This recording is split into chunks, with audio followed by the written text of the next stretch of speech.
Hello dear students, myself Ravindra Dwivedi आपके लिए एक बढ़िया क्वेश्चन लेके आया हूँ। चलिए देखते हैं क्वेश्चन है क्या।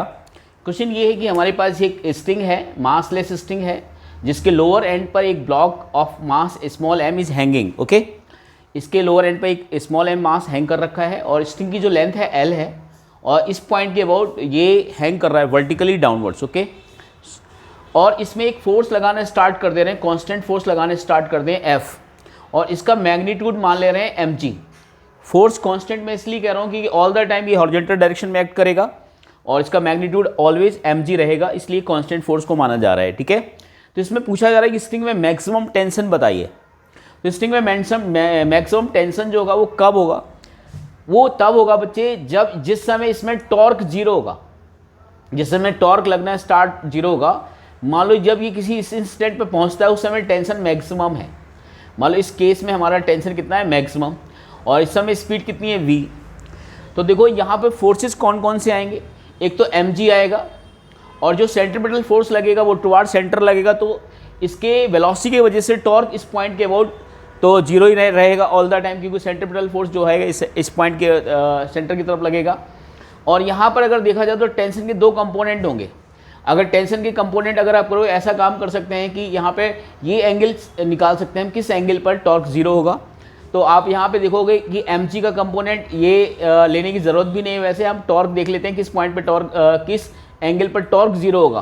तो उस एंगल को निकालने के लिए देखो इस पॉइंट के अबाउट दो फोर्सेस के टॉर्क आएंगे। एक तो mg का टॉर्क आएगा और एक f का भी टॉर्क आएगा। हॉरिजॉन्टल फोर्स लग रहा है f, वेलोसिटी ये है। तो ज़रा देखिए इसमें टॉर्क अगर जीरो करते हैं तो देखिए mg का जो परपेंडिकुलर डिस्टेंस होगी वो हमारी हो जाएगी यहाँ से x, ये x हो जाएगा और ये क्या हो जाएगा? y हो जाएगा। ठीक है, तो टॉर्क जीरो करने के लिए mg का जो टॉर्क आएगा mg इंटू एक्स, ये क्लॉक वाइज टॉर्क आएगा तो माइनस में होगा, और f का जो टॉर्क आएगा वो एंटी क्लॉक वाइज आएगा तो plus f into Y is equal to zero. अब f की वैल्यू भी mg के बराबर है तो यहाँ से x इज इक्वल टू क्या हो गया? हमारा y हो गया, क्योंकि x mg और f की वैल्यू सेम ही है, मैग्नीट्यूड वाइज दोनों सेम है।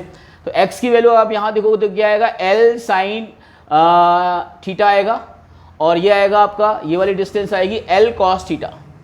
तो आप देखोगे tan theta is equal to 1 आएगा। इसका मतलब जिस समय एंगल 45 डिग्री होगा उस समय टेंशन मैक्सिमम होगा।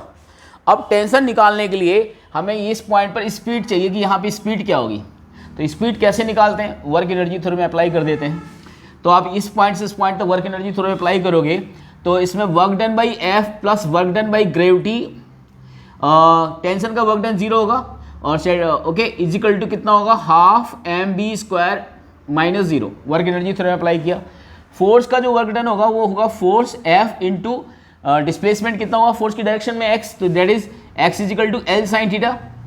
और ग्रेविटी का वर्क डन नेगेटिव होगा माइनस के mg इंटू, और ये वर्टिकल डिस्प्लेसमेंट कितना होगा? ये l 1 माइनस कॉस थीटा होगा, तो होगा mg l 1 minus cos theta. तो f mg के बराबर है और यहाँ पे mg अभी मैं कैंसिल आउट मत करिए क्योंकि अभी हमें यहाँ पे इसकी ज़रूरत पड़ेगी। तो इसको हम लिख सकते हैं mb स्क्वायर बाई 2। तो चलिए mb स्क्वायर बाई 2 की वैल्यू निकालते हैं। mb स्क्वायर की वैल्यू यहाँ से आ जाएगी ट्वाइस mg l 1 माइनस ये आएगा साइन थीटा माइनस ये आएगा 1 माइनस कॉस थीटा। ओके, तो ये आप mb स्क्वायर की वैल्यू अगर mb स्क्वायर बाई l यहाँ से निकाल सकते हैं तो कितना आएगा? 2 mg साइन थीटा, और थीटा 45 एंगल है तो 1 बाई रूट 2 माइनस 1 और ये आएगा प्लस 1 बाई रूट 2। तो आप जब इसको सॉल्व करेंगे तो वैल्यू आ जाएगी ट्वाइस mg रूट 2 माइनस 1। ये mb स्क्वायर बाई l की वैल्यू आ गई। इक्वेशन इसको 1 मान सकते हैं। अब जरा देखिए अगर टेंशन फाइंड आउट करना है तो इस पॉइंट पर अगर आप फोर्सेस देखोगे तो कौन कौन से फोर्सेस लगेंगे आप देखोगे। यहाँ पर टेंशन ये आएगा और F जो है ये है और mg जो है वो आपका डाउनवर्ड्स लग रहा है। तो ये एंगल हमारे पास जो आ चुका है ये एंगल 45 आ चुका है, ये एंगल 45 तो ये 45 होगा। तो इसका कंपोनेंट इस तरह कितना आएगा? mg cos 45।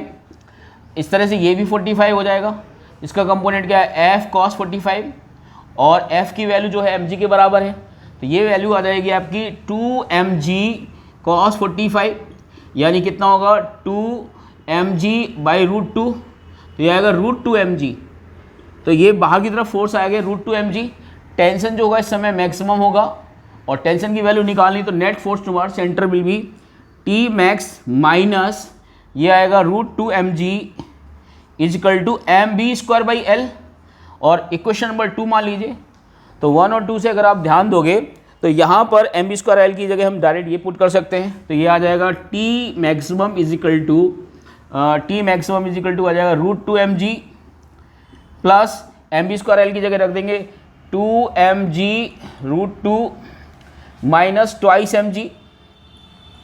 तो अब इसको सॉल्व करेंगे, इसमें mg को कॉमन ले लेते हैं, mg कॉमन ले लेंगे तो ये बन जाएगा आपका 3√2 माइनस 2, तो 3√2 माइनस 2, तो ये जो आएगा ये मैक्सिमम टेंशन आया, तो हमें यही टेंशन निकालना था, तो इसकी वैल्यू होगी मैक्सिमम टेंशन की 3√2 minus 2। Hope you understand, thank you.